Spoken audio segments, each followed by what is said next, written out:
وَإِذَا رَأَيْتَهُمْ تُعْجِبُكَ أَجْسَامُهُمْ، ان کے جسم جو ہے وہ آپ کو بڑے اچھے لگتے ہیں.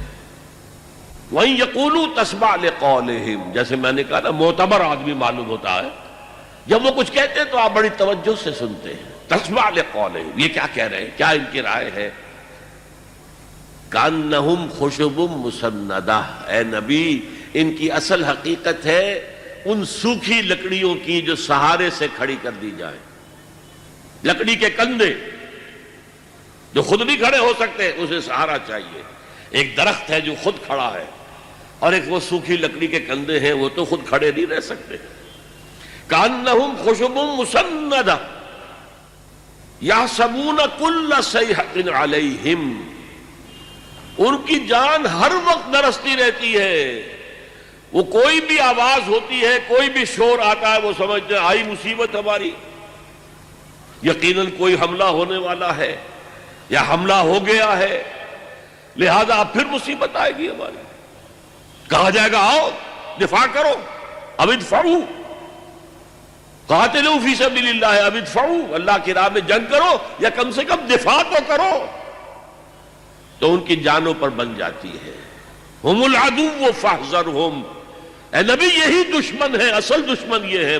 مارے آستین یہ ہے، یہ آستین کے چھپا ہوا سانپ ہے جو اندر سے ڈسے گا.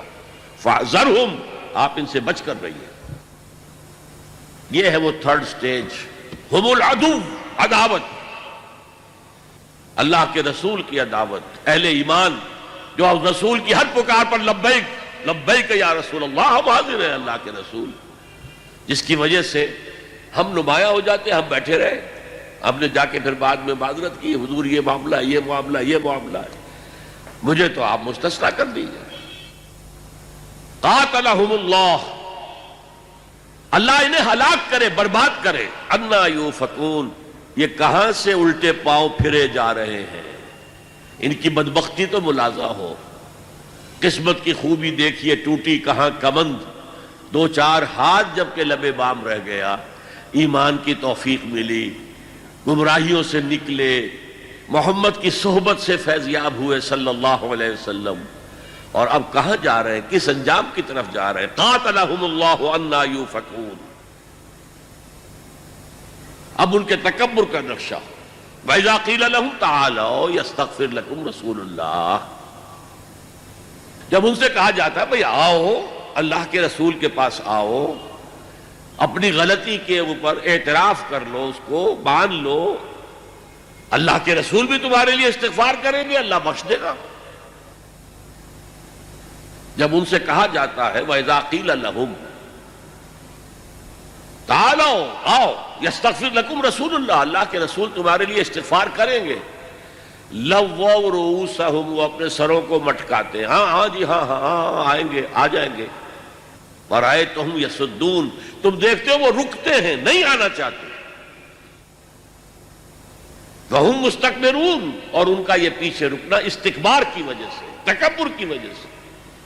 ہم کیوں جا کر محمد سے معافی مانگے صلی اللہ علیہ وسلم. سواء علیہم استغفرت لہم ام لم تستغفر لہم، ان کے حق میں برابر ہے، خواہ آپ استغفار کریں ان کے لیے، خواہ نہ کریں. لن یغفر اللہ لہم، اللہ ہرگز انہیں معاف نہیں کرے گا. یہ آیت اس سے شدید تر کیفیت کے ساتھ سورہ توبہ میں آ چکی ہے، جو میں آپ کو سنا چکا. استغفر لهم او لا تستغفر لكم ان تستغفر لهم 70 مرة فلن يغفر الله لهم. اے نبی آپ ان کے حق میں استغفار کریں یا نہ کریں، اگر آپ 70 مرتبہ استغفار کریں گے تب بھی اللہ انہیں معاف نہیں کرے گا. ان اللہ لا يهدي القوم الفاسقين، یقیناً اللہ ایسے فاسقوں کو، ایسے ناہنجاروں کو زبردستی ہدایت نہیں دیتا. اللہ کا قاعدہ یہ نہیں ہے، جو چاہے ہدایت پر آئے. فمن شاء فلیؤمن ومن شاء فلیکفر، ہم نے تو لوگوں کو اختیار دے رکھا ہے، جو چاہے وہ ایمان لائے، جو چاہے کفر کی روش اختیار کرے، جو چاہے نفاق کا راستہ اختیار کر لے. ہماری طرف سے فری چوائس ہے.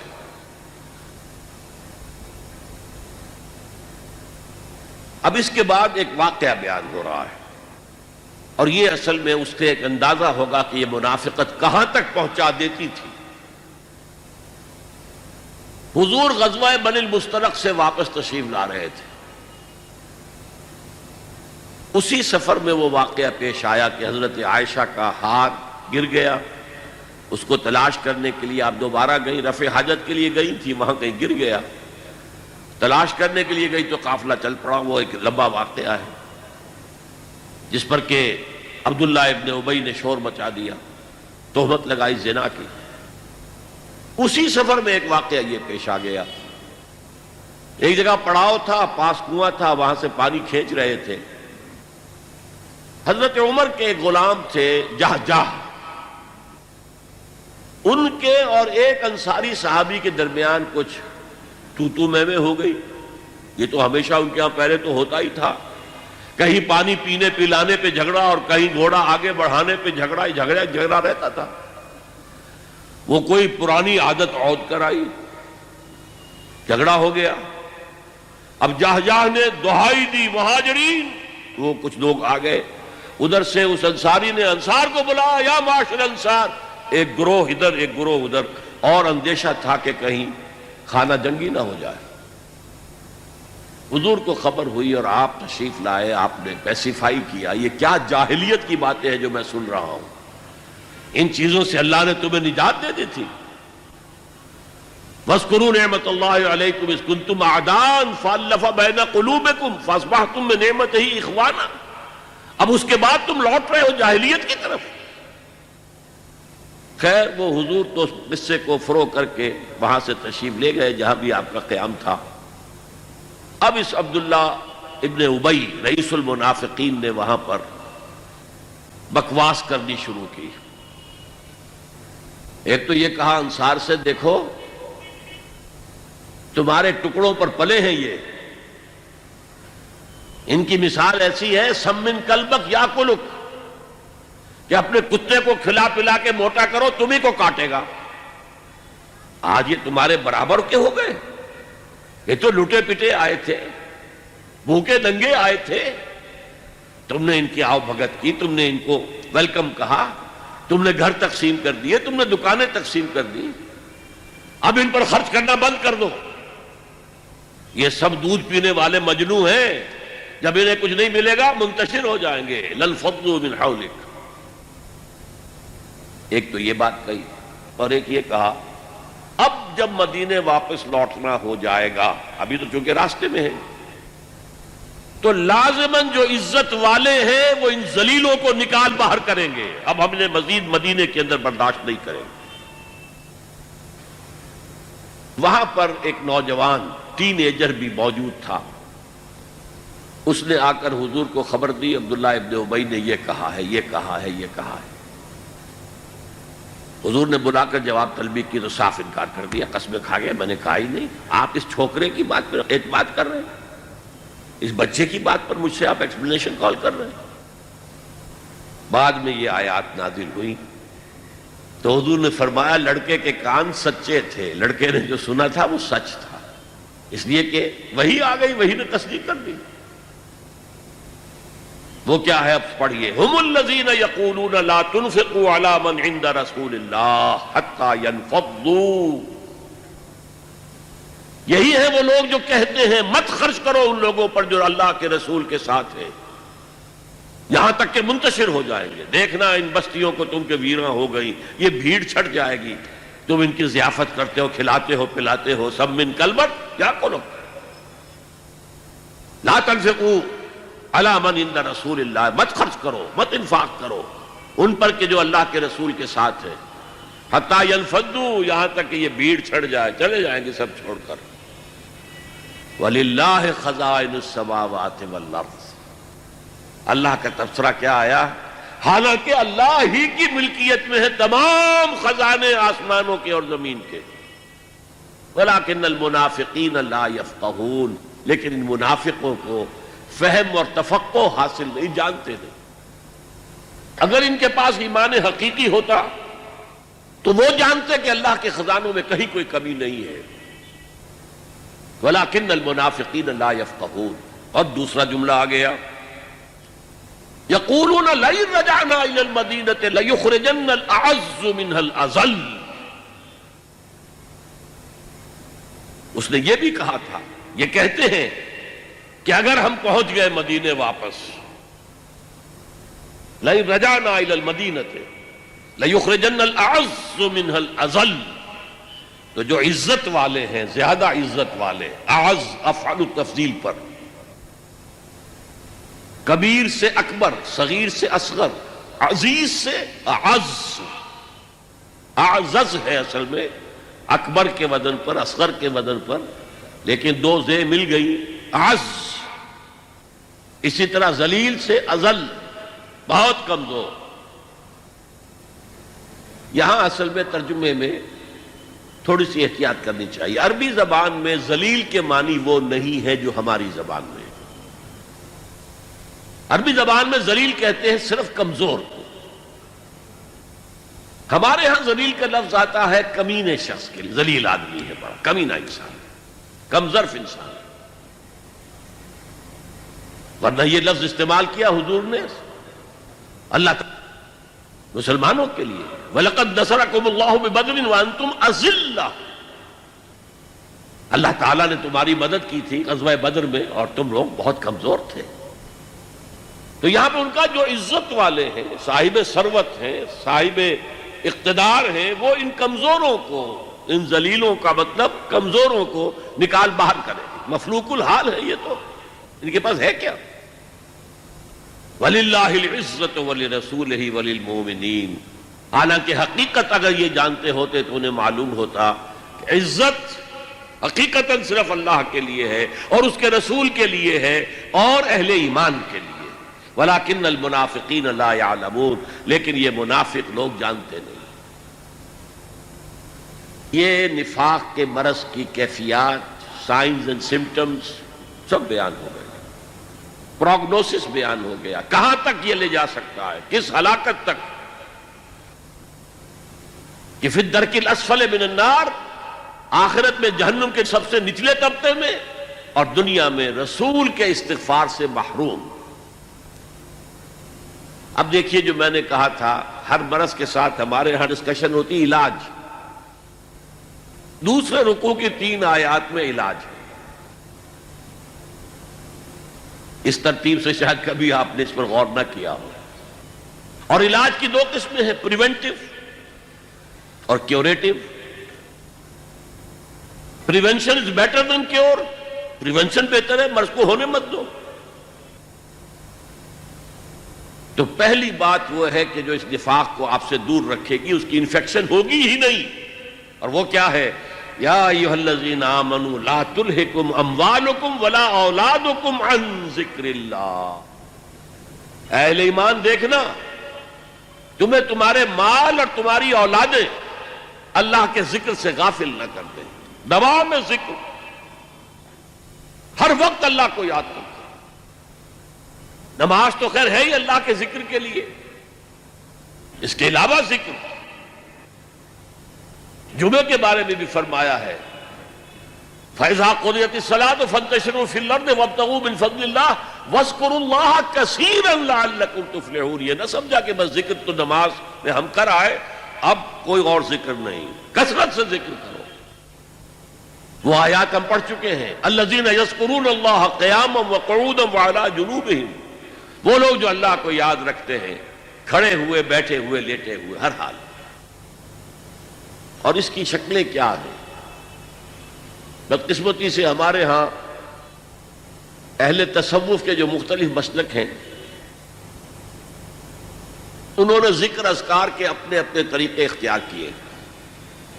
مراقبے بھی ہوتے ہیں، ذکر بالجہر بھی ہوتا ہے، ذکر خفی بھی ہوتا ہے، پھر ضربیں بھی لگتی ہیں.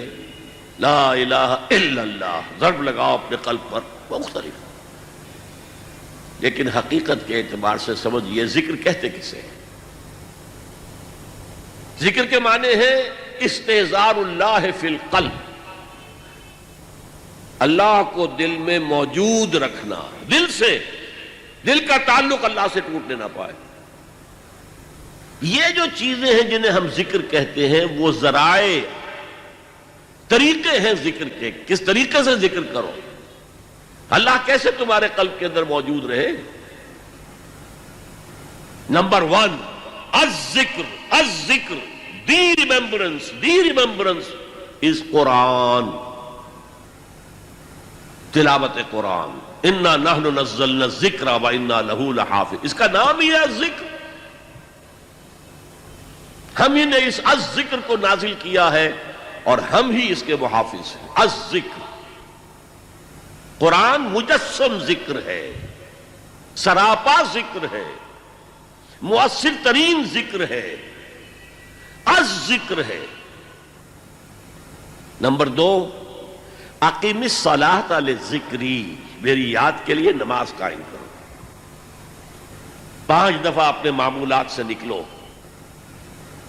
صبح بستر سے اٹھو فجر کے وقت اور اللہ کو یاد کرو، مجھے یاد کرو۔ اور یہ نماز ہے، یہ ایک طرح کا جامع ذکر ہے۔ آپ زبان سے بھی ذکر کر رہے ہیں، سورہ فاتحہ پڑھ رہے ہیں، آپ قرآن مجید کا بھی کچھ حصہ پڑھ رہے ہیں یا سن رہے ہیں فجر کی نماز میں، جسے کہا ہی گیا ہے قرآن الفجر، اقم الصلاۃ لدلوک الشمس الی غسق اللیل وقرآن الفجر۔ نماز کو قائم رکھا کرو سورج کے ذرا ڈھلنے سے لے کر رات کے تاریک ہو جانے تک، اور خاص صبح کے وقت قرآن کا پڑھنا، یعنی فجر کی نماز میں طویل قرات ہونی چاہیے، طویل قرات۔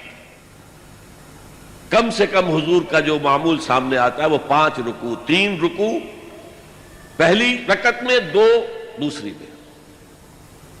جمعے کے روز سورہ سجدہ، الف لام میم السجدہ، سورہ سجدہ 3 رکوع پہلی رکعت میں، اور سورۃ الدہر 2 رکوع دوسری سورت میں۔ باقی نمازوں میں مغرب میں عشاء میں آپ کم پڑھیں۔ اور حکمت کیا رکھی ہے، سورج کے ڈھلکنے کے بعد سے لے کر یہ رات تک تو گویا کہ نماز ہی ہے، نماز ہی ہے۔ آپ نکلے، آئے پھر گئے۔ سردیوں میں تو معلوم ہوتا ہے کہ بس پھیرا لگ رہا ہے، ظہر پڑھ کر تھوڑا سا وقت گزرا ہے، عصر آ گئی، عصر پڑھ کر تھوڑا سا وقت گزرا ہے، مغرب آ گئی، پھر تھوڑی دیر کے بعد عشاء آ گئی۔ اقم الصلاۃ لدلوک الشمس الی غسق اللیل وقرآن الفجر۔ لیکن یہ کس لیے ہے؟ اقم الصلاۃ لذکری۔ اس میں عرض کر رہا تھا جامع ہے، زبان بھی ذکر کر رہی ہے، اللہ اکبر، سبحان ربی العظیم، سبحان ربی الاعلی، اور جسم بھی ذکر کر رہا ہے۔ آپ کھڑے ہیں جھک کر قنوت، پھر آپ رکوع میں گئے ہیں، آپ کے ذکر کے ساتھ آپ کا جسم بھی اللہ کے سامنے جھک رہا ہے، پھر اس کی فائنل شکل سجدہ۔ اور حضور نے فرمایا ہے اقرب ما یکون العبد الی اللہ فی السجود، انسان قریب ترین جو اللہ سے ہوتا ہے وہ سجدے کی حالت میں ہوتا ہے، کیونکہ انسان میں اصل چیز کیا؟ تکبر۔ اور سجدہ کیا ہے؟ پیشانی آپ نے زمین پر ٹکا دی تو تکبر کی نفی ہو گئی، اگر ہمیں کوئی احساس ہو۔ اور حضور فرماتے ہیں کہ جب سجدہ کرو تو یوں محسوس کرو کہ تم نے اللہ کے قدموں میں اپنا سر رکھ دیا ہے۔ اور حفیظ جالندری کا ایک بڑا پیارا شعر ہے، سرکشی نے کر دیے دھندلے نقوش بندگی، ہمارے ماتھے پر بندگی کے آثار اور نشان ہونے چاہیے تھے، سرکشی، یہ بغاوت، تکبر نے دھندلے کر دیے ہیں۔ سرکشی نے کر دیے دھندلے نقوش بندگی، آؤ سجدے میں گریں، لوح جبی تازہ کریں۔ یہ ماتھے پر بندگی کا نشان تازہ ہوتا ہے۔ تو پہلے الذکر، قرآن، جسمانی اور زبانی ذکر جمع ہو گیا نماز میں، اور تیسرا ذکر جسے کہا جائے گا ذکر دوام، وہ ادعیہ اور اذکار مسنونہ ہے۔ رات کو سوئیں تو یہ دعا مانگے، بسم کا منہ تو واحیہ، صبح آنکھ کھلتے ہی کہیں الحمدللہ الذی احیانی بعد ما اماتنی والیہ النشور۔ آپ ٹوائلٹ میں جا رہے ہیں، باتھ روم میں جا رہے ہیں، دعا مانگیے، اللہم انی اعوذ بک من الخبث والخبائث۔ باہر نکل رہے ہیں، دعا مانگیے، غفرانک۔ اور یہ بھی ہے کہ الحمدللہ الذی اذھب عنی الاذی وعافانی، اس اللہ کا شکر ہے جس نے مجھ سے اذیت بخش چیزوں کو دور کر دیا۔ آپ کی رفع حاجت ہو گئی، آپ کا فضلہ جو ہے خارج ہو گیا، یہ جسم میں رہتا، قبض ہوتا، 100 طرح کی بیماریاں پیدا کرتا۔ الحمدللہ الذی اذھب عنی الاذی، مجھ سے تکلیف دہ چیز دور کر دی، وعافانی، مجھے عافیت بخشی۔ گھر سے نکل رہے ہیں مسجد کے لیے تو دعا ہے، مسجد میں داخل ہو رہے ہیں تب دعا ہے، مسجد کے اندر تو ہے ہی دعا نماز، باہر نکل رہے ہیں پھر دعا ہے، گھر میں داخل ہو رہے ہیں پھر دعا ہے، بازار میں جا رہے ہیں تو دعا ہے، بازار سے واپس آئے ہیں تو دعا ہے، سفر پر جا رہے ہیں تو دعا ہے، واپس آئے ہیں تو دعا ہے، آئینہ دیکھا ہے تو دعا ہے، زندگی کے ہر عمل کے ساتھ یہ دوام ذکر ہے، دوام ذکر، اور اس میں کوئی وقت نہیں لگتا آپ کا۔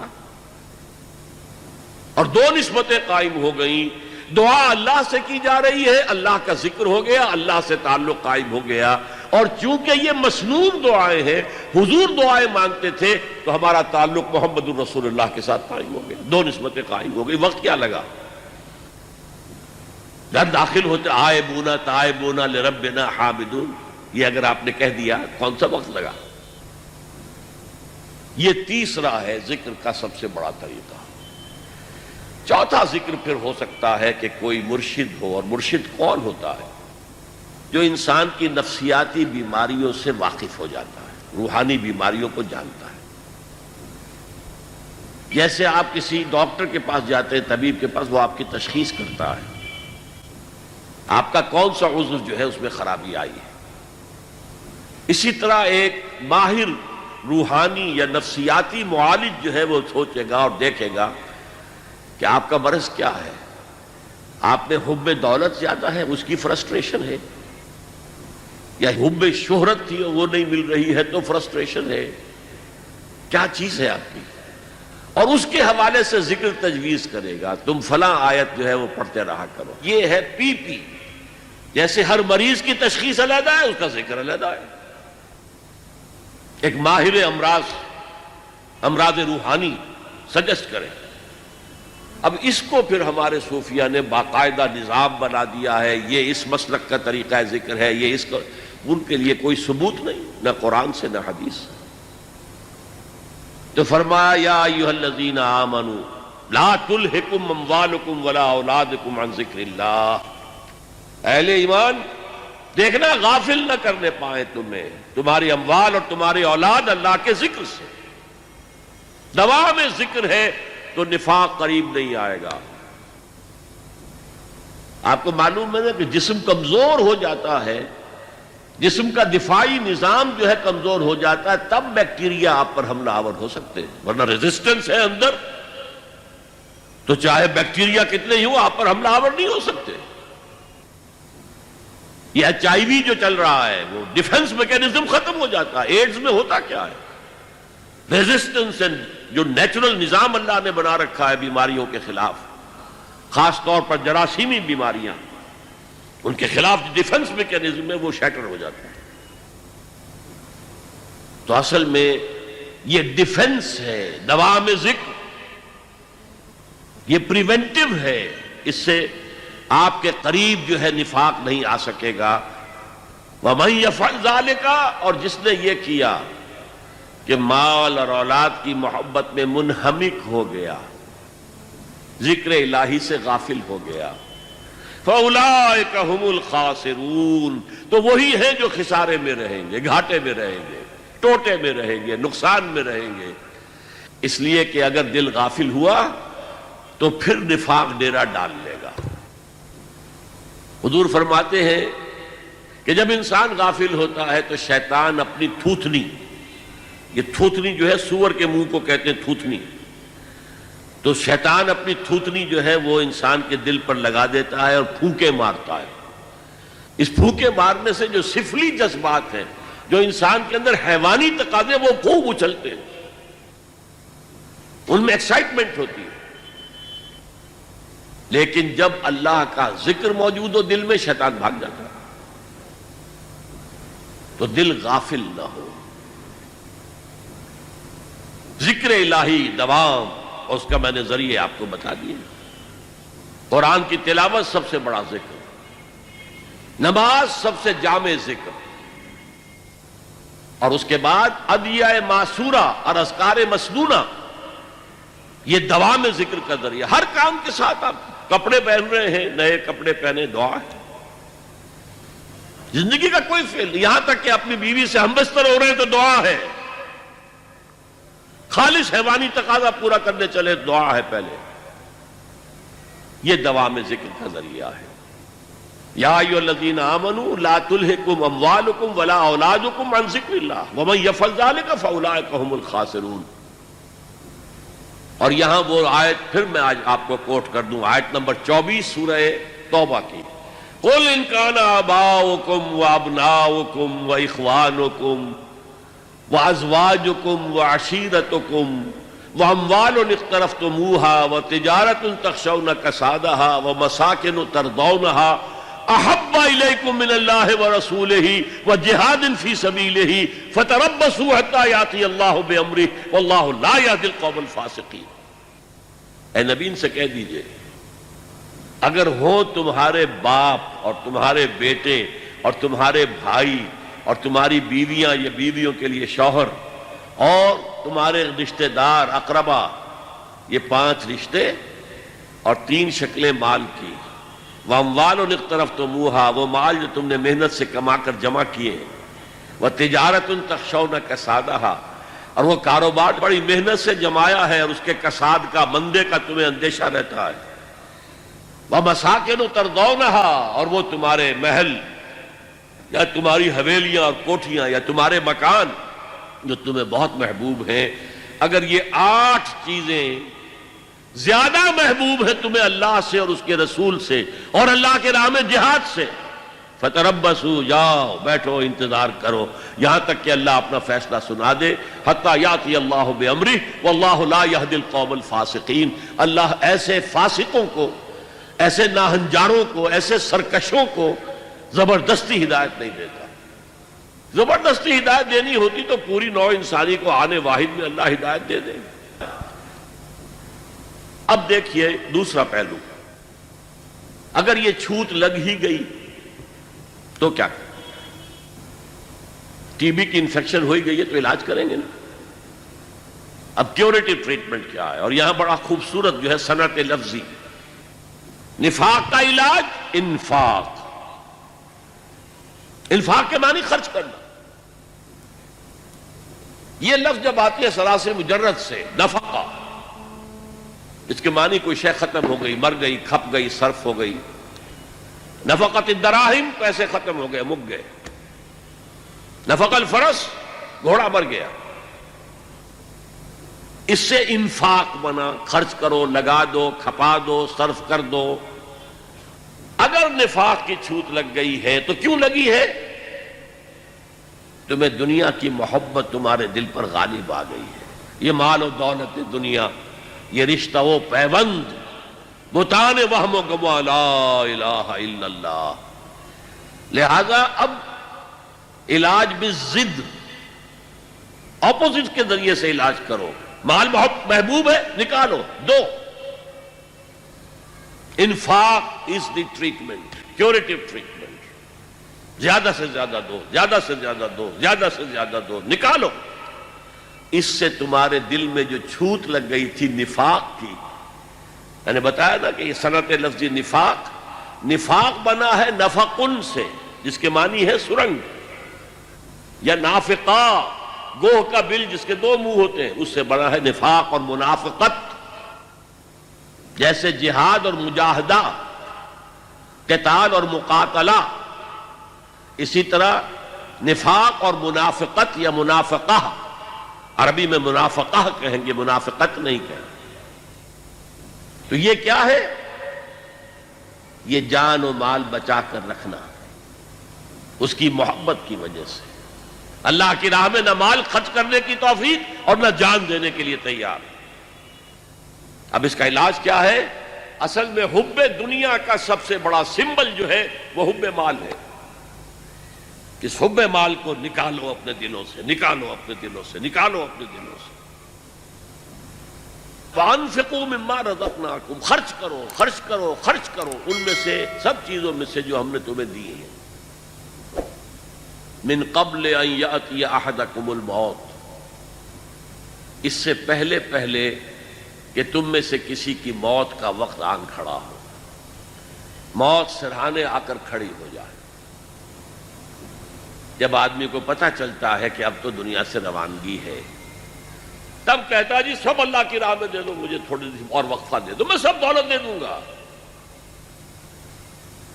من قبل ان یاتی احدکم الموت فیقول، اور وہ یہ کہے اس وقت، رب لولا اخرتنی الی اجل قریب، اے اللہ کیوں نہ تو مجھے ذرا تھوڑی سی اور مہلت دے دے. فاصدق، میں سب صدقہ کر دوں گا.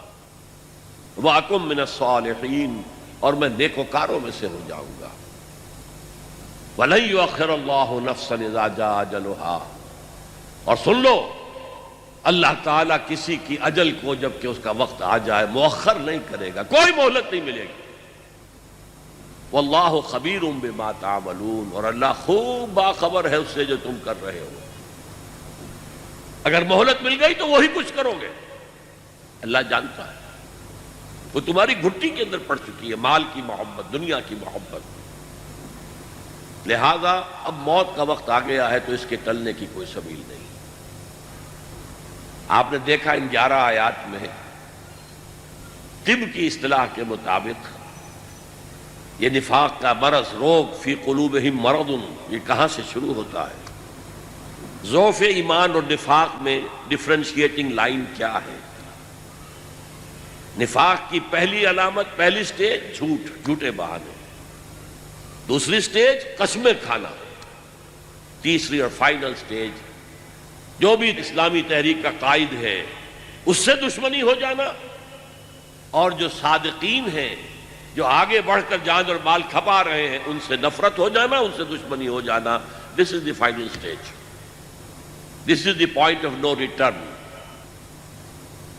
اب تو اللہ کی طرف سے نبی کا استغفار بھی رد، اور آخرت میں عذاب الہی کی بدترین صورت سے درک الاسفل من النار.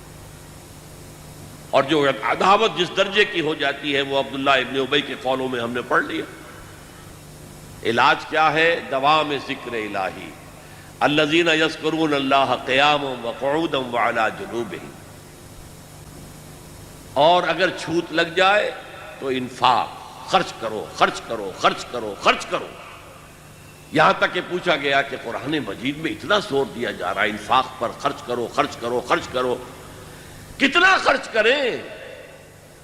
فرمایا گیا یسألونک ماذا ينفقون قل العفو، جو بھی تمہاری ضرورت سے زیادہ ہے دے ڈالو. یہ ہے نفاق کی حقیقت، اور نفاق سے بچاؤ کی شکل، اور نفاق کا مرض لاحق ہو جائے تو اس کے علاج کی صورت. اللہ تعالی ہمیں اس نفاق سے پاک کرے. ایک غلطی مت کیجیے گا، مسلمان بے عمل ہو کبھی اسے منافق نہ کہیے گا. کسی کو ہم منافق قرار نہیں دے سکتے. اس کی بے عملی یا بد عملی بھی اگنورنس کی وجہ سے ہو سکتی ہے، ایمان کے ضعف کی وجہ سے ہو سکتی ہے، ضعف ارادہ کا مریض ہو سکتا ہے کہ ایک شخص کچھ کام کرنا چاہتا ہے، ہمت نہیں ہے، نیورستھینیا ہے، اعصابی مریض ہے، جو بھی کچھ ہے منافق نہیں. منافق کون ہوگا آج کے دور میں؟ جو اللہ کے دین کے غلبے کی کسی تحریک میں شامل ہو، اور پھر جب ڈسپلن کے تقاضے آئے اور جب جان اور مال کے خرچ کرنے کے تقاضے آئے تو پیچھے ہٹنا شروع کرے. پھر وہ ارتداد. سورہ مائدہ میں اس کا نقشہ کھینچا گیا ہے. یا ایھا الذین آمنوا من یرتد منکم عن دینہ فسوف یأتی اللہ بقوم یحبونہ ویحبونہ. اے اہل ایمان، اگر تم نے پسپائی اختیار کی اپنے دین سے تو اللہ تمہیں ہٹا کر اور قوم لے آئے گا جس سے وہ محبت کرے گا اور وہ اس سے محبت کرے گا. تو اللہ تعالیٰ سے دعا کیجئے اللہم طہر قلوبنا من النفاق، اے اللہ ہمارے دلوں کو نفاق سے پاک کر دے۔ اللہم ربنا لا تجعلنا من المنافقین، اے اللہ ہمیں منافقوں میں شامل نہ کیجو۔ اللہم وفقنا ان نجاہد فی سبیلک باموالنا وانفسنا، اے اللہ ہمیں توفیق دے کہ تیری راہ میں جہاد کریں اور اس میں اپنے مال اور جانیں کھپائیں اور خرچ کریں۔ اللہم ارزقنا شہادتا فی سبیلک، اور اے اللہ ہمیں اپنی راہ میں شہادت کی موت عطا فرما۔ اللہم انصر من نصر دین محمد صلی اللہ علیہ وسلم من کانوا وحیث کانوا، اے اللہ اپنے ہر اس بندے کی مدد فرما جو تیرے نبی کے دین کی خدمت کر رہا ہو، وہ کوئی بھی ہو کہیں بھی ہو۔ وجعلنا منہم، اور اے اللہ ہمیں بھی ان کے ساتھ شامل ہونے کی توفیق عطا فرما۔ وخذل من خذل دین محمد صلی اللہ علیہ وسلم من کانوا وحیث کانوا، اے اللہ ہر اس شخص کو ذلیل اور رسوا کر دے جو تیرے نبی کے دین سے روگردانی کر رہا ہو، خواہ وہ کوئی بھی ہو کہیں بھی ہو۔ ولا تجعلنا معهم، اے اللہ ہمیں ان کے ساتھ شامل نہ ہونے دیجو، ہمیں اپنی پناہ میں لے لیجو، ہم کہیں ان کے دھوکے میں آ کر ان کے ساتھ شامل نہ ہو جائیں۔ اللہم اغفر لآبائنا وامہاتنا ولجمیع المؤمنین والمؤمنات والمسلمین والمسلمات الاحیاء منہم والاموات انک سمیع مجیب الدعوات۔ اللہم اشف مرضانا، اللہم اشف مرضانا، اللہم اشف مرضانا۔ وصلی اللہ تعالی علی خیر خلقہ محمد وآلہ واصحابہ اجمعین برحمتک یا ارحم الراحمین۔ مجھے ہمارے ایک ساتھی نے یاد دلایا ہے کہ آپ اپنی تقریر کے اختتام پر IRF کا بالخصوص اور اہل بمبئی کا بالعموم شکریہ ادا کر دیں۔ واقعہ صحیح مجھے یاد دہانی کی گئی ہے، جتنا اہتمام کیا ہے IRF نے میرے لیے، اور جس کی بدولت آپ لوگ یہاں اتنی کثیر تعداد میں جمع ہیں، اس کے لیے میں ان کا ممنون ہوں۔ اور پھر جس طرح کی وہ ریکارڈنگ کر رہے ہیں، جس طرح کے انہوں نے خرچ کیے ہیں، یہ ویڈیوز جہاں جہاں بھی جائیں گے وہاں تک اللہ کا پیغام پہنچے گا، اس میں یقیناً میرے لیے بھی اجر و ثواب رہے گا، یہ میرا صدقہ جاریہ رہے گا، میرے مرنے کے بعد بھی یہ چیزیں رہیں گی۔ اور پھر جو لوگ یہ کام کر رہے ہیں، محنت کر رہے ہیں، پیسے خرچ کر رہے ہیں، بھاگ دوڑ کر رہے ہیں، ان کے والنٹیئرز جس طرح میں نے دیکھا ہے مصروف ہیں، ڈسپلن کے ساتھ کام کر رہے ہیں، ہر چیز بڑی منظم ہے، تو میں ان سب حضرات کے لیے اللہ سے دعا بھی کرتا ہوں اور ان سب کا شکریہ بھی ادا کرتا ہوں، اور آپ سب حضرات کا بھی شکریہ ہے۔ مجھے معلوم ہے روزانہ آنا اور ہر روز تعداد بڑھنا، آج شاید سب سے زیادہ تعداد ہو گئی ہے، ویسے بھی الوداعی خطاب تھا، میرا اپنا اندازہ تھا کہ یہ 10 دن کا پروگرام مسلسل ہوگا تو رفتہ رفتہ کچھ حاضری کم ہوتی جائے گی۔ میں نے یہاں جو برعکس صورت دیکھی ہے تو واقعہ یہ ہے کہ اس سے حوصلہ ملا ہے کہ نہ ہو مایوس اقبال اپنی کشت ویراں سے، نہ ہو نا امید اے اقبال اپنی کشت ویراں سے، نہ ہو نومید، ذرا نم ہو تو یہ مٹی بہت زرخیز ہے ساقی۔ مسلمانوں کے اندر ایک امنگ ہے، ایک ولولہ ہے، ایک خواہش ہے۔ اللہ کرے کہ قرآن مجید کی رہنمائی، میں اپنی رہنمائی نہیں کہہ رہا، قرآن مجید کی رہنمائی، میں تو ایک ذریعہ ہوں۔ جیسے حضور نے حضرت علی سے کہا تھا یا علی ان یہدی اللہ بک رجلا واحدا خیر لک من حمر النعم، اگر اللہ تعالیٰ تمہارے ذریعے سے کسی ایک آدمی کو بھی ہدایت دے دے، دیکھیے کس قدر خوبصورت انداز ہے، تم ہدایت دینے پر قادر نہیں ہو علی، اللہ تمہارے ذریعے سے ہدایت دے دے، لا یہدی اللہ بک رجلا واحدا خیر لک من حمر النعم، تو تمہارے لیے سرخ اونٹوں سے بڑی دولت ہے یہ۔ تو اللہ تعالیٰ میرے اس بیان القرآن کے ذریعے سے، قرآن مجید کی تشریح و توضیح کے ذریعے سے، حقائق قرآنی کو خطابات کے ذریعے سے جو عام کرنے کی مجھے توفیق دے رہا ہے، تو میں اسے اپنے حق میں بھی اللہ کا فضل اور کرم سمجھتا ہوں، اور جہاں جہاں تک بھی اس کا اثر و نفوذ پہنچے گا، میرا اللہ تعالیٰ کی طرف یہ کلیم رہے گا کہ اللہ مجھے اس کے ثواب میں سے اجر کا میرا جو ہے حصہ ملتے رہنا چاہیے، اور آپ میں سے جو بھی اس کے اندر لگ جائے گا، کھپ جائے گا، اس کا اجر محفوظ ہوگا، اس کے اجر میں کوئی کمی نہیں ہوگی، بغیر ان ينتقص من اجرہ شیء، لیکن اگر میرے ذریعے سے اللہ نے آپ کو اس کام میں لگا دیا، متوجہ کر دیا، تو مجھے اس کا اجر ملتا رہے گا۔ بہرحال میں آپ سب کا مشکور ہوں، ممنون ہوں، دعا کرتا ہوں کہ جو کچھ میں نے بیان کیا ان 10 دنوں میں، اس سے دین کی ایک حقیقت آپ کے سامنے نکھر کر آ گئی ہو، اور آپ اس کو عملاً اختیار کرنے کے لیے عزم مصمم کر لیں۔ اقول قولی ھذا واستغفر اللہ لی ولکم ولسائر المسلمین والمسلمات۔ جزاک اللہ ڈاکٹر صاحب، آپ کی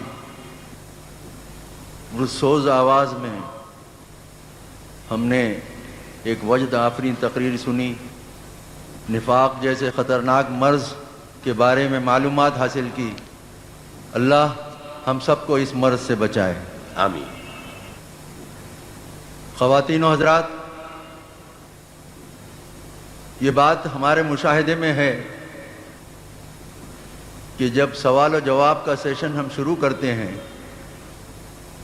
تو وقت کی تنگی کی بنا پر کچھ سوالات رہ جاتے ہیں، اور کچھ لوگوں کو اس سے شکایت بھی ہے، اور صحیح ہے۔ لیکن ان حالات کے پیش نظر، خصوصاً جب کہ ہم وقت میں کوئی توسیع نہیں کر سکتے، اس کا نعم البدل یہی ہو سکتا ہے کہ ہم ڈاکٹر صاحب سے جن کے سوالات کے جوابات نہ ملے ہوں، ان سے ای میل یا ویب سائٹ یا ٹیلی فون یا فیکس کے ذریعے رابطہ قائم کریں۔ انشاءاللہ ڈاکٹر صاحب کی طرف سے ان تمام سوالات کے جوابات دینے کی کوشش کی جائے گی جو آپ ان سے پوچھیں گے۔ ڈاکٹر صاحب کا ای میل ایڈریس نوٹ کر لیں۔ ای میل ہے founder@tanzeem.org، ویب سائٹ ہے www.tanzeem.org۔ ڈاکٹر صاحب کا پوسٹل ایڈریس بھی نوٹ فرما لیں۔ Tanzeem Islami 36K model town, Lahore 54700 Pakistan. ایک بار پھر نوٹ کر لیں، Tanzeem Islami 36K model town, Lahore 54700 Pakistan. Telephone numbers ہیں 5869 501 اور فیکس ہے 583400 فیکس 583400۔ اب جو سوال و جواب کا سیشن شروع کر رہے ہیں ہم، سوال جواب کے سیشن کے شروع کرنے سے قبل میں اپنا ایک مشاہدہ اور اس کا جو نتیجہ میں نکال رہا ہوں وہ بیان کر رہا ہوں۔ آج میری تقریر کے بعد کوئی ہلچل نہیں ہوئی، کوئی لوگ اٹھے نہیں، گئے نہیں، ورنہ منظور شیخ صاحب کہتے رہ جاتے تھے اور بہرحال جن لوگوں کو جانا ہوتا تھا وہ اٹھ کر چل دیتے تھے۔ میں محسوس کر رہا ہوں کہ شاید چونکہ یہ آج الوداعی خطاب تھا تو یہ آپ کی مجھ سے محبت کی ایک علامت ہے کہ آج جو ہے اس طرح کی کوئی ہلچل نہیں ہوئی ہے اور آپ یہاں سے اٹھ کر گئے نہیں ہیں۔ کوئی بھی شخص مجھے نظر نہیں آیا، کوئی ایک آدھ آدمی شاید اٹھا ہو اتنے بڑے مجمع میں۔ تو میں آپ حضرات کا ایک بار دیگر پھر شکریہ ادا کرتا ہوں۔ اللہ تعالیٰ آپ کے دلوں میں میری محبت کو زیادہ کرے اور آپ کو توفیق دے کہ آپ میرے حق میں دعا کرتے رہیں کہ اللہ تعالیٰ میری بھاگ دوڑ سعی جو بھی ہے اس کو قبول فرمائے اور مجھے روحانی اور نفسیاتی امراض سے محفوظ رکھے، کوئی تکبر پیدا نہ ہو جائے، کوئی عجب پیدا نہ ہو جائے، کوئی ریا نہ شامل ہو جائے۔ آپ دعا کریں کہ اللہ مجھے ان چیزوں سے محفوظ رکھے، ورنہ یہ کہ یہ چیزیں سارے کیے کرائے پر پانی پھیر دیتی ہیں، انسان کے پاس پھر کچھ اس کو ملتا نہیں ہے۔ اس انجام بد سے اللہ مجھے بچائے رکھے، اس کے لیے خصوصی دعا کیجیے۔ شکریہ۔ اب ہم سوال کرتے ہیں ڈاکٹر صاحب سے، محمد عارف صاحب ہیں، وہ کہتے ہیں کہ حدیث میں آیا کہ جس نے کلمہ پڑھ لیا وہ ضرور جنت میں داخل ہوگا، چونکہ منافق کلمہ پڑھتا ہے تو کیا منافق بھی جنت میں جائے گا یا ہمیشہ کی طرح شرک کی طرح ہمیشہ جہنم میں رہے گا؟ اصل میں اس نوع کی جو حدیثیں ہیں ان میں سے مثلا ایک میں ہے جس نے کلمہ پڑھا صدق دل سے، ایک اضافی شرط ہے، دل کی سچائی کے ساتھ کلمہ پڑھا، اس کا مطلب ہے کہ اس کو اللہ نے ایمان عطا کیا ہے، صدق قلب تو اس کے بغیر نہیں ہوگا، تو اس کے بارے میں یہ خیال درست ہے کہ وہ بالآخر جہنم سے نکال لیا جائے گا۔ اگر اس کے نیک اعمال کم ہیں اور برے اعمال کا پلڑا بہت بھاری ہے تو جہنم میں داخل تو ہوگا، لیکن جیسے دھوبی گھاٹ کے اوپر پٹخ پٹخ کے کپڑوں کو دھویا جاتا ہے جہنم میں، اسی طرح ان کو دھو کر اور پاک کر کے پھر نکال لیا جائے گا، پھر وہ جنت میں داخل کر دیے جائیں گے۔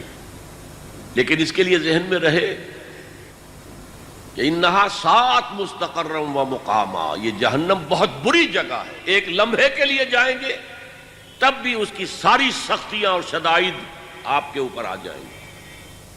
اس لیے اس سے آپ کوئی کنسولیشن نہ لیں کہ اگر ہم کچھ عرصے کے بعد ہم نکل جائیں گے، اس عذاب کا آپ تصور نہیں کر سکتے۔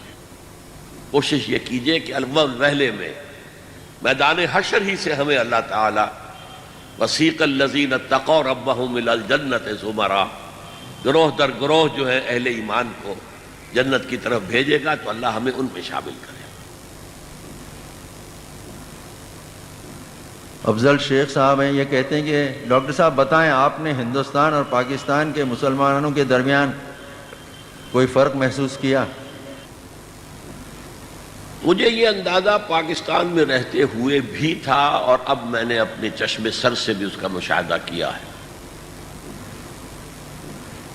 میرے نزدیک ہندوستان میں رہنے والا ایک عام مسلمان پاکستان میں رہنے والے عام مسلمان سے زیادہ مذہبی ہے، زیادہ دینی ہے۔ اس میں کچھ اس کا بھی دخل ہے کہ جہاں انسان اقلیت میں ہوتا ہے وہاں اس کے اندر ایک ڈیفینسو میکنزم پیدا ہو جاتا ہے، ایک ارج ہو جاتا ہے اپنی آئیڈینٹی کو برقرار رکھنا۔ جہاں میجورٹی میں ہوتا ہے وہاں سو جاتے ہیں انٹا غفیل، کیا ہے، ہم تو ہے ہی اکثریت کے اندر، کوئی ہے ہی نہیں جو ہمیں چیلنج کرنے والا ہو۔ تو یہ نفسیاتی معاملہ بھی ہو سکتا ہے، لیکن یہ کہ میں سمجھتا ہوں کہ کچھ سالوں سے غالباً بھارت میں اسلام کی طرف مسلمانوں کی توجہ بڑھ رہی ہے۔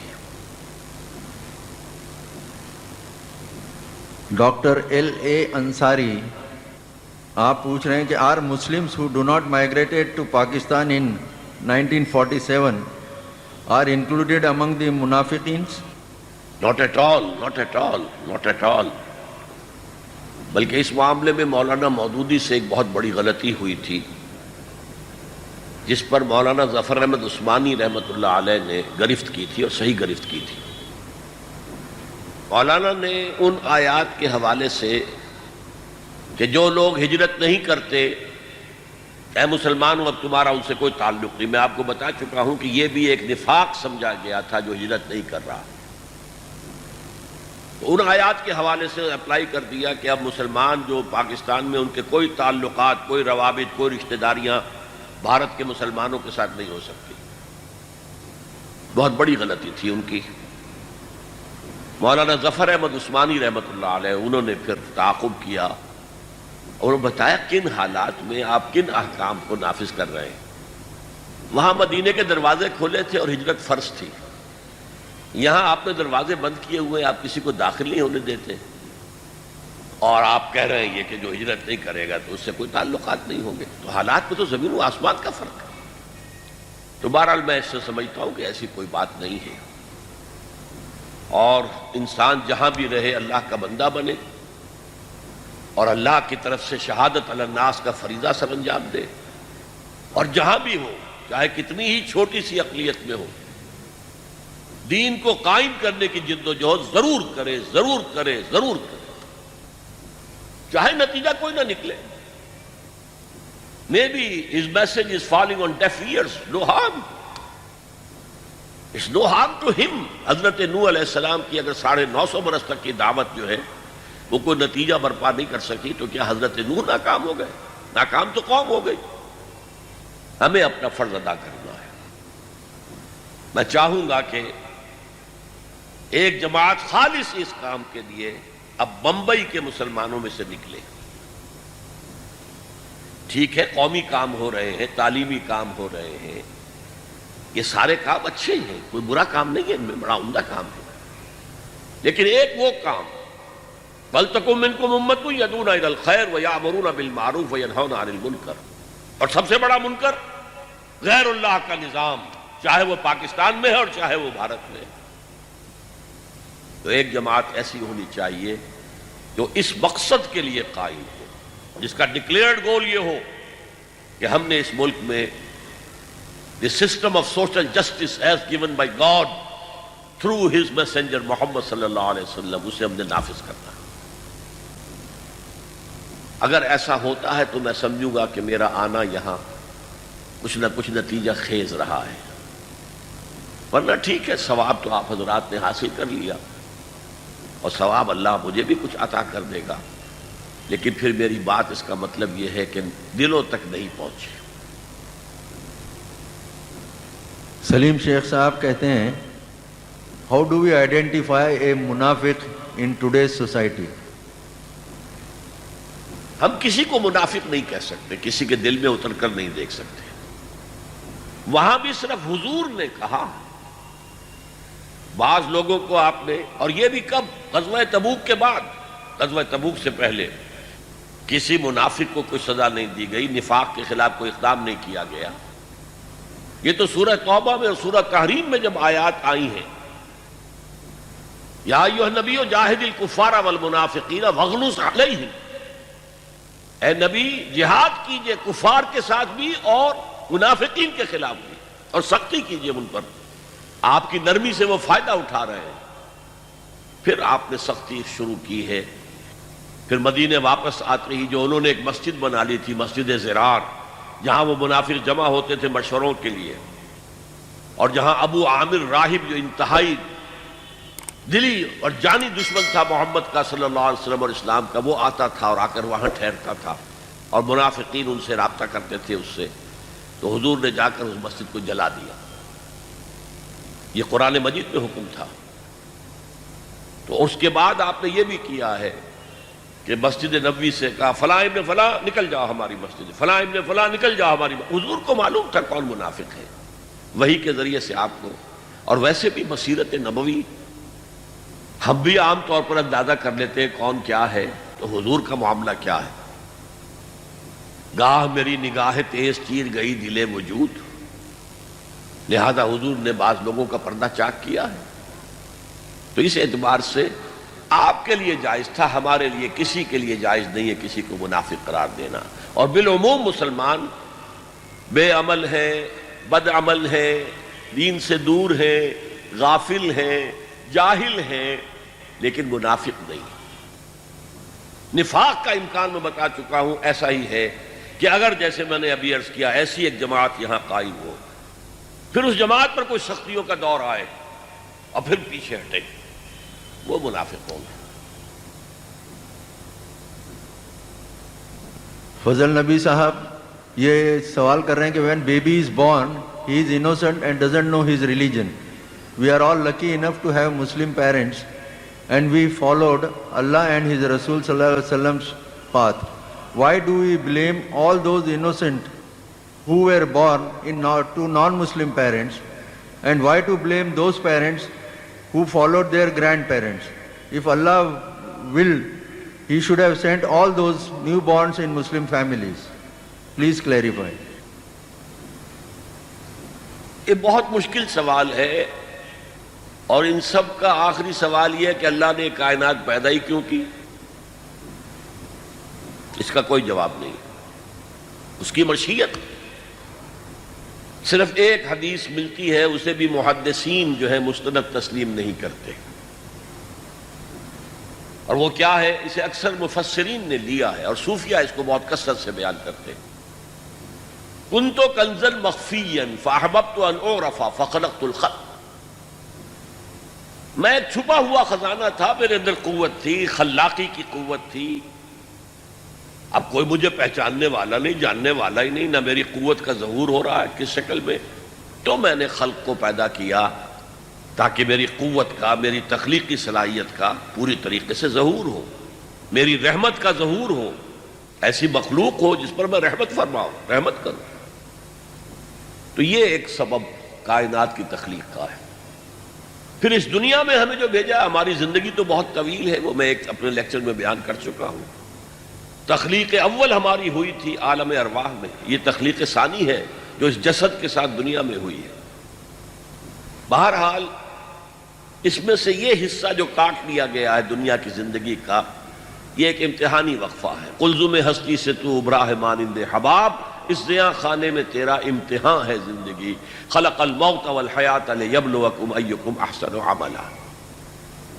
قرآن یہ کہتا ہے تم اپنے شعور سے کام لو. ہم نے تمہارے اندر جو ہے، تمہارے دل کے اندر اپنی معرفت رکھی ہوئی ہے، اپنی محبت رکھی ہوئی ہے. تم کیوں ماحول سے اتنے متاثر ہو جاتے ہو کہ اسی کی پیروی کر رہے ہیں، اسلاف کی پیروی کر رہے ہیں؟ اپنی عقل سے کام لو اور سوچو اور صحیح راستہ اختیار کرو. اور ظاہر بات ہے کہ جو شخص اپنے عقل سے کام لے کر اپنے آبائی مذہب کو چھوڑ کر اسلام اختیار کرے گا، اس کا بہت اونچا مقام ہوگا، اللہ کے ہاں بہت بڑی قدر ہوگی. باقی بچوں کے بارے میں تو خود حدیث موجود ہے، کل مولود یولد علی الفطرہ فابواہ یہودانہ او ینصرانہ او یمجسانہ. ہر بچہ نسل آدم کا فطرت اسلام لے کر آتا ہے. یہ تو اس کے والدین ہیں جو اسے یہودی اور نصرانی اور مجوسی بنا لیتے ہیں. یہ انوائرمنٹل فیکٹر ہے جو اس پر کام کرتا ہے. لیکن اپنی بلوغت کو پہنچ کر، عقل کی پختگی کو پہنچ کر اسے سوچنا چاہیے، تنقیدی نگاہ ڈالنی چاہیے کہ مجھے اپنے والدین کی طرف سے کیا ملا، آیا صحیح ہے یا غلط ہے، اور کیا اس سے بہتر کوئی راستہ دنیا میں موجود ہے. جستجو کے خوب سے ہے خوب تر کہاں. آپ اپنے دنیاوی کاموں میں بھی بہتر سے بہتر، بہتر سے بہتر، یہ تجارت نہیں، اس کے علاوہ یہ تجارت کیجئے. یہ آپ نے جو ہے کوئی دکان کھولی ہوئی ہے، یہ دکان بند کرو، اور دوائیوں کا کاروبار کرتے رہتے ہیں کہ نہیں کرتے. دنیا کے اندر ہے جستجو کے خوب سے خوب تر کہاں. تو انسان مذہب اور دین کے بارے میں بھی کوشش کرے، سمجھے، جستجو کرے کہ کون سا دین اقرب الی الفطرت ہے، کون سا دین زیادہ سماجی انصاف فراہم کرتا ہے، اس دین کو اختیار کریں.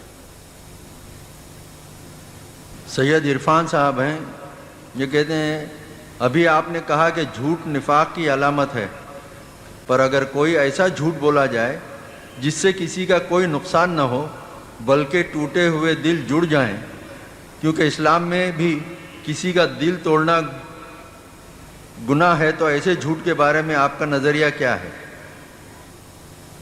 ایسا جھوٹ جائز ہے،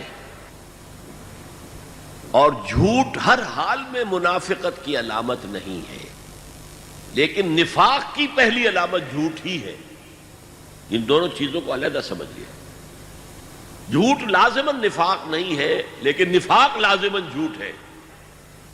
اور حضور نے صلی اللہ علیہ وسلم، یہ بات میری رہ گئی اس بیان میں، میرے سامنے کوئی نوٹس نہیں ہوتے ہیں، اس لیے بعض باتیں رہ جاتی ہیں، اور فائدہ ہوتا ہے سوال جواب سیشن کا کہ وہ باتیں واضح ہو جاتی ہیں. یہ میں نے آپ سے کہا تھا کہ علماء نے تفریق کی ہے، ایک عقیدے کا نفاق ہے، ایک عمل کا نفاق ہے. تو عمل کے نفاق کے ضمن میں احادیث آتی ہے. آیت المنافق ثلاث، متفق علیہ روایت ہے، یہ بخاری اور مسلم دونوں کی. منافق کی 3 علامتیں ہیں. اذا حدث کذب، واذا وعد اخلف، واذا اؤتمن خان. 3 علامتیں کیا ہیں؟ جب بولے جھوٹ بولے، جب وعدہ کرے خلاف ورزی کرے، جب امین بنایا جائے، امانت رکھی جائے، خیانت کرے. یہ 3 علامتیں اگر ہیں، لیکن اس میں جو ہے اذا حدث، جب بھی بولے جھوٹ بولے. یہ نہیں ہے کہ ایسے ہی کبھی کسی نے جھوٹ بول دیا تو منافق کا آپ اس پر حکم لگا دیں. ایک اور حدیث میں آپ نے ایک چیز کا اضافہ کیا، 4 من کن فیہ، اگر کسی شخص میں 4 علامتیں ہیں تو وہ پکا منافق ہے. حدیث میں الفاظ آتے ہیں وَلَوْ صَامَ وَصَلَّى وَزَعَمَ أَنَّهُ مُسْلِمٌ، چاہے وہ نماز پڑھتا ہو، روزہ رکھتا ہو اور اپنے آپ کو مسلمان سمجھتا ہو، اگر یہ علامتیں ہیں تو کٹر وہ منافق ہے، اور اگر ایک ہے تو 25% ہے وہ منافق ہے، جب تک کہ اسے ترک نہیں کرتا۔ 3 باتیں وہی ہیں، جب بولے جھوٹ بولے، جب وعدہ کرے خلاف ورزی کرے، جب امین بنایا جائے خیانت کرے، اور جب جھگڑے تو فوراً آپے سے باہر ہو جائے، گالم گلوچ اور لڑائی مارا ماری جسے یہاں کی اصطلاح میں آپ کہتے ہیں فوراً شروع ہو جائے۔ نہیں، آدمی میں تحمل ہونا چاہیے۔ تو یہ عملی نفاق کے لیے احادیث ہے۔ ایک سوال ہے کہ بمبئی کے متوسط طبقے کے خصوصاً جو لوگ رہتے ہیں وہ ایسے ہوتے ہیں جیسے 10 بائی 10 کے چھوٹے چھوٹے کمرے ہوتے ہیں جن میں جوائنٹ فیملیز ہوتی ہیں، جیسے چچا وغیرہ بھی ساتھ میں ہوتے ہیں، اور جس کی وجہ سے چچا زاد بھائی بھی ساتھ ہوتے ہیں۔ تو ایسے گھروں میں اپنے چچا زاد بھائیوں سے پردہ کرنے کا تصور ناممکن ہے، تو کیا کیا جائے؟ میں نے کل بھی عرض کیا تھا کہ ایسے حالات میں ایک تو نامحرموں سے رو در رو نہ ہوا جائے، کوئی اوٹ کپڑے کی رکھی جائے، کوئی گھونگھٹ ٹائپ چیز رہے، براہ راست گفتگو نہ ہو، تو اس سے بھی پردے کے تقاضے پورے ہو جاتے ہیں۔ یہ تو ہندوؤں کے ہاں بھی بہت رواج تھا، اپنے خسر سے، اپنے دیور سے وہ گھونگھٹ ڈالے رکھتی تھی، پردہ کرتی تھی۔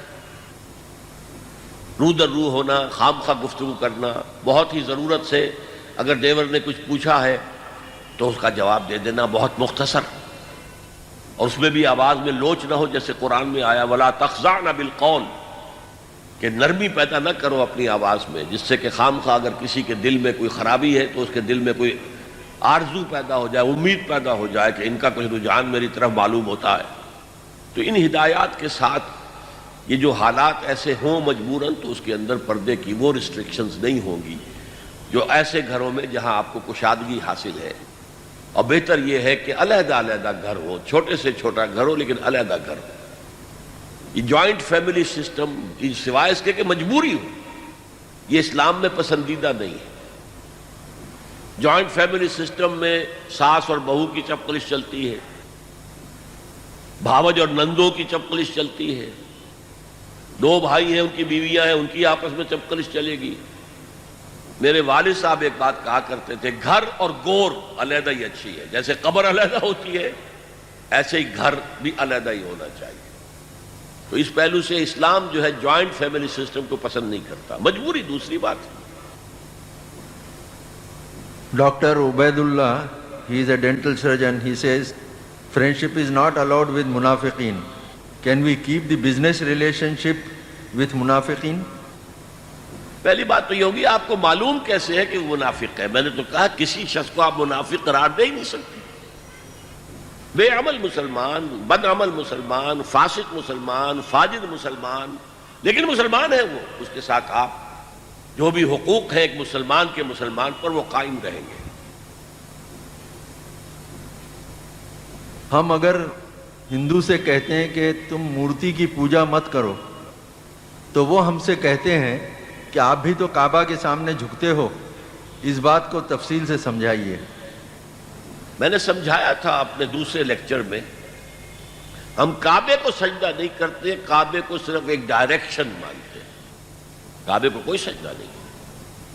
اور آپ کو غالب کا شعر بھی سنایا تھا، ہے پرے سرحد ادراک سے اپنا مسجود، جو ہمارا مسجود ہے جسے ہم سجدہ کر رہے ہیں وہ تو ہمارے ادراک سے بھی بہت دور ہے، وراء الورا ثم وراء الورا ثم وراء الورا۔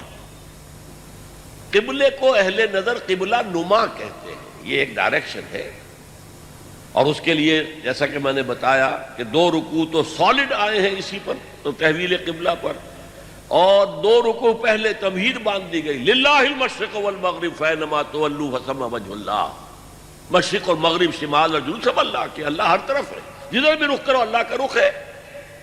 ہاں ایک ہارمنی پیدا کرنے کے لیے، یونیفارمٹی پیدا کرنے کے لیے ایک ڈائریکشن دے دی گئی، اور وہ ڈائریکشن بھی پہلے دی گئی بیت المقدس کی طرف رخ کر کے نماز پڑھ لی، کوئی نمازیں ضائع تو نہیں ہو گئی وہ، ما کان اللہ لیضیع ایمانکم.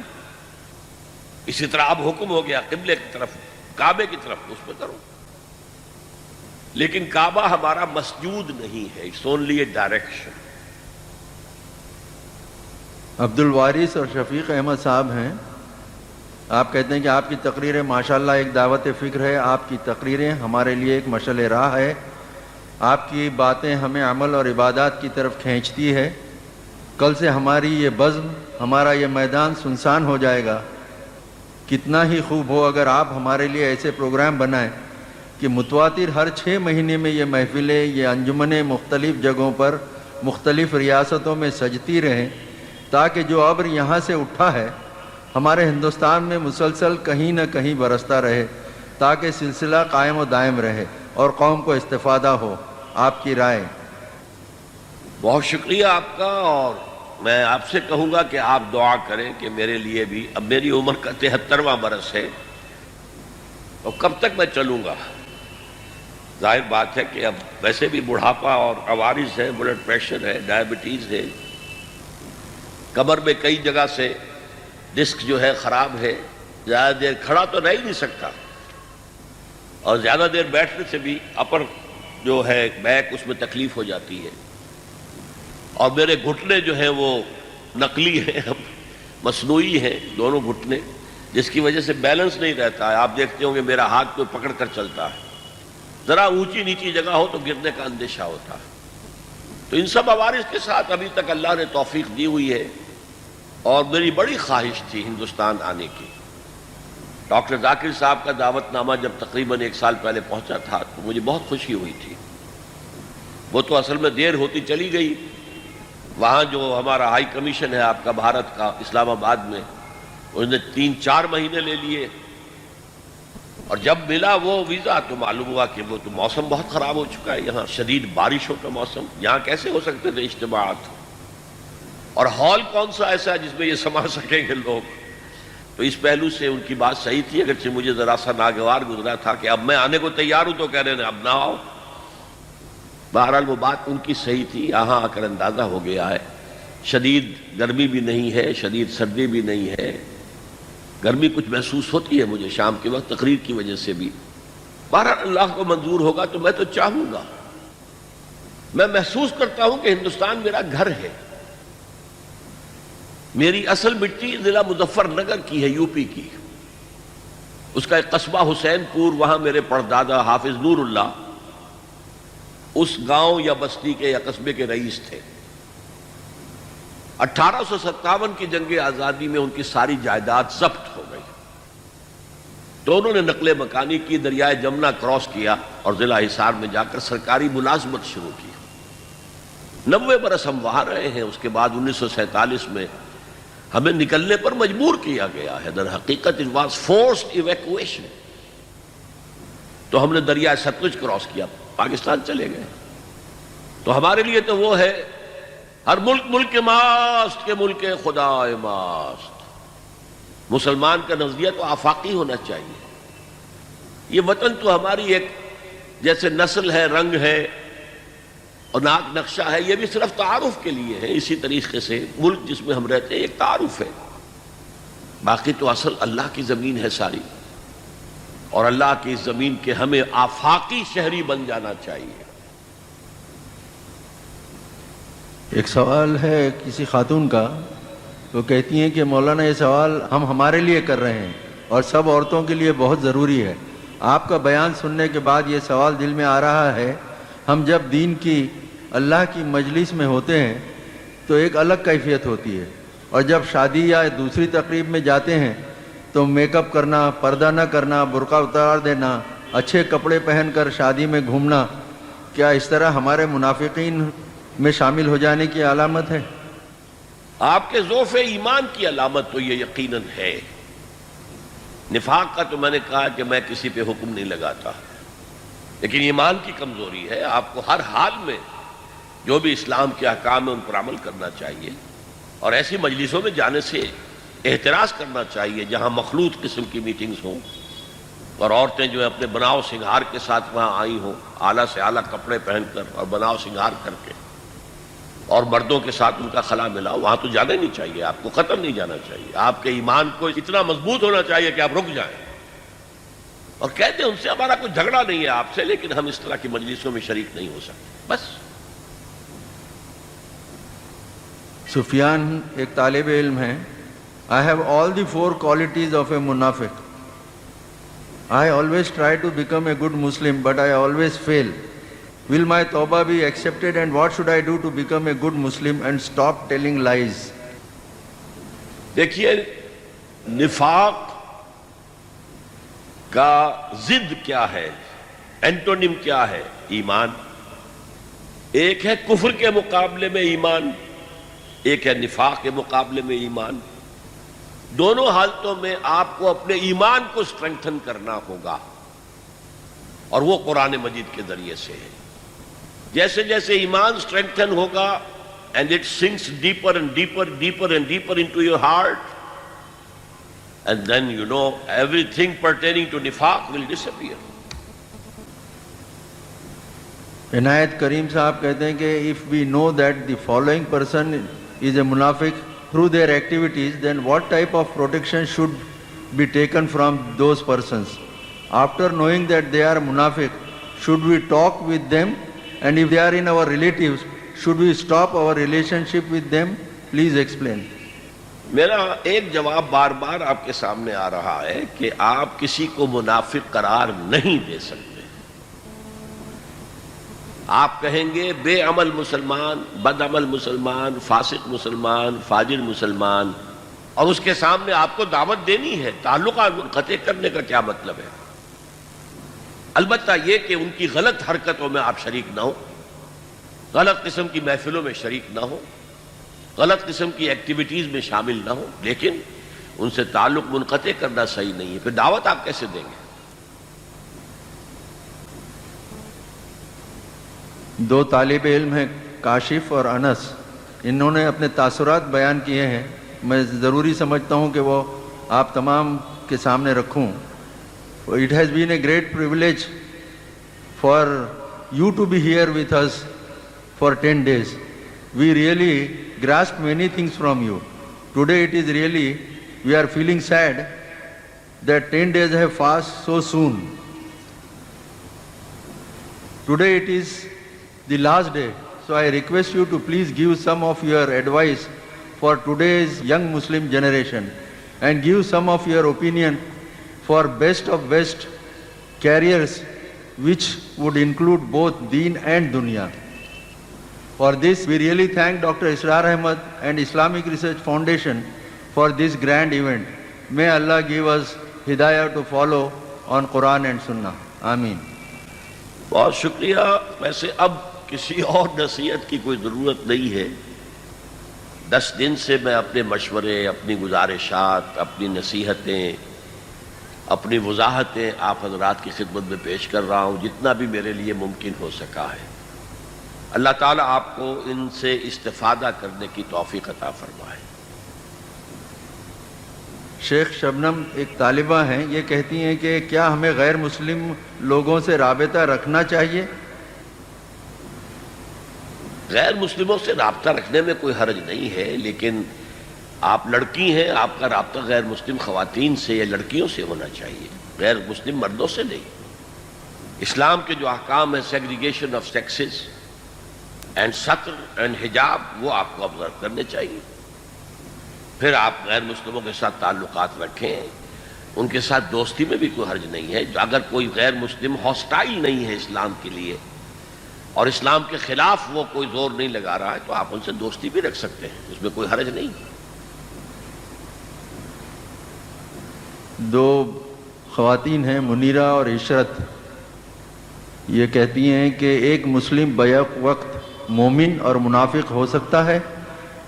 برائے مہربانی وضاحت کریں. ایک شخص بیک وقت لیگل مومن اور منافق ہو سکتا ہے. میں نے کہا نا اسلام بھی لیگل ایمان ہے، قانونی ایمان، لہذا legally he is a Muslim, so in a way he is a مومن also, and he can be منافق، ریئلی ہی کین بی منافق. السلام علیکم، میں شعیب ہاشمی آپ سے یہ جاننا چاہتا ہوں کہ آپ نے یہ دینی علم بذات خود اپنی محنت و تحقیق سے تنہا حاصل کیا یا پھر اس کے لیے آپ نے کوئی خانقاہ یا مدرسوں کا سہارا لیا؟ برائے کرم اس طرح علم حاصل کرنے کا نسخہ بتائیں۔ میں بہرحال آپ سے صفائی کے ساتھ عرض کرتا ہوں کہ میں نے کسی مدرسے سے، کسی خانقاہ سے کوئی استفادہ نہیں کیا ہے۔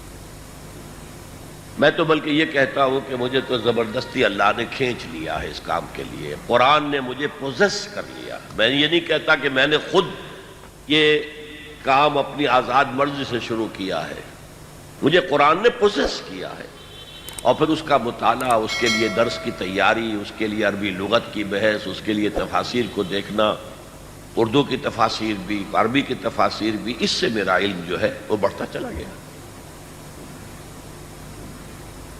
ایک حسن بیگ صاحب ہیں، وہ کہتے ہیں کہ جب حضرت صلی اللہ علیہ وسلم نے حذیفہ رضی اللہ عنہ کو منافقین کا نام بتا دیا تو حضرت عمر رضی اللہ عنہ کو اپنے نام کا شبہ کیوں ہوا؟ نعوذ باللہ کبھی انہوں نے ایسا کوئی کام کیا تھا؟ میں نے تو آپ سے عرض کیا تھا نا، حدیث آپ کو سنا دی تھی، ما امنہ الا منافق وما خافہ الا مومن۔ نفاق کا اندیشہ اپنے بارے میں ہوتا ہے اسی کو جو مومن ہوتا ہے۔ دیکھیے وہ جو غالب کا شعر ہے، رہا کھٹکا نہ چوری کا دعا دیتا ہوں رہزن کو۔ آپ سفر پہ تھے، آپ کی گٹھڑی میں کچھ مال تھا، چور لے گیا، رہزن لے گیا، اب وہ کہتا ہے اب میں پاؤں پھیلا کر سوؤں گا، مجھے کس کا خوف ہے، کیا لے جائے گا مجھ سے، کچھ ہے ہی نہیں۔ تو جس کے پاس نفاق جو ہے، جس کے پاس ایمان ہے ہی نہیں، اسے کیا خدشہ؟ جس کے پاس ایمان کی پونجی ہے اسے خطرہ ہوگا کہ کہیں نفاق کی اس کو اندر کوئی جراثیم داخل تو نہیں ہو رہے۔ اور چونکہ اکثر منافقین میں نے کہا غیر شعوری ہوتے تھے، اس لیے اس طرح کا خیال پیدا ہو جانا یہ خود احتسابی سیلف سینسر اس کی ایک مثال ہے۔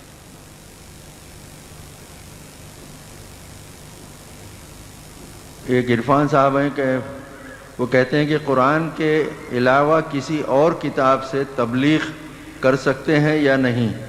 ہم دیکھتے ہیں کہ دوسری کتاب سے تبلیغ کرنے سے نفاق پیدا ہوتا ہے۔ اب مجھے اندازہ نہیں کہ دوسری کتاب سے مراد کیا ہے۔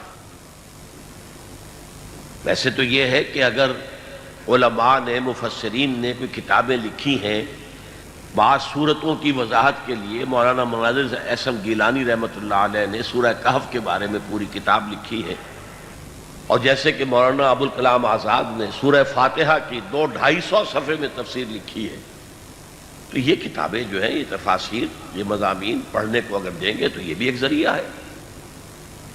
نسیم احمد صاحب وہ کہتے ہیں کہ عبداللہ بن ابی بن سلول رئیس المنافقین نے آپ صلی اللہ علیہ وسلم کو اور آپ کے ساتھیوں کو کہا کہ ان ذلیلوں کو مدینہ سے نکال دیں گے۔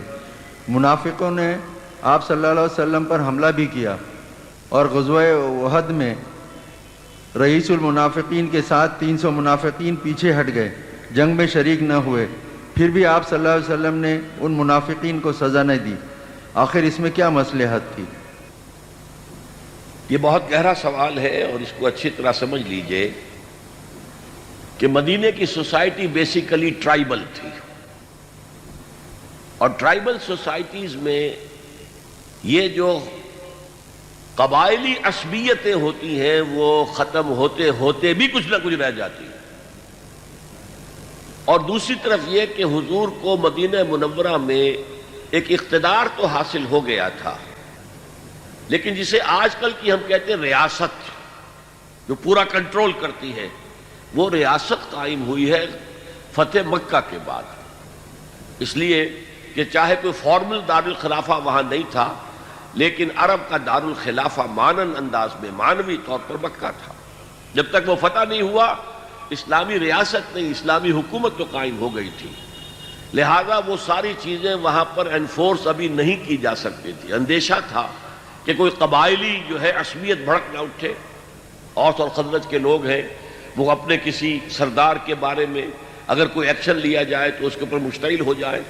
تو حضور کو بڑی ٹائٹ روپ پر چلنا پڑا ہے، یہ کوئی ایسا کام نہیں تھا کہ جو بس آپ کو ہر ایک نے جو ہے پوری طرح سے تہ دل سے قبول کر لیا تھا، وہاں منافق بھی تھے۔ عبداللہ ابن ابی ابن سلول جو ہے وہ تو پہلے دن سے منافق تھا، اس کو بادشاہ بنانے کا فیصلہ ہو چکا تھا، اس کا تاج تیار ہو چکا تھا سونے کا، تاج پوشی باقی تھی کہ حضور آ گئے صلی اللہ علیہ وسلم۔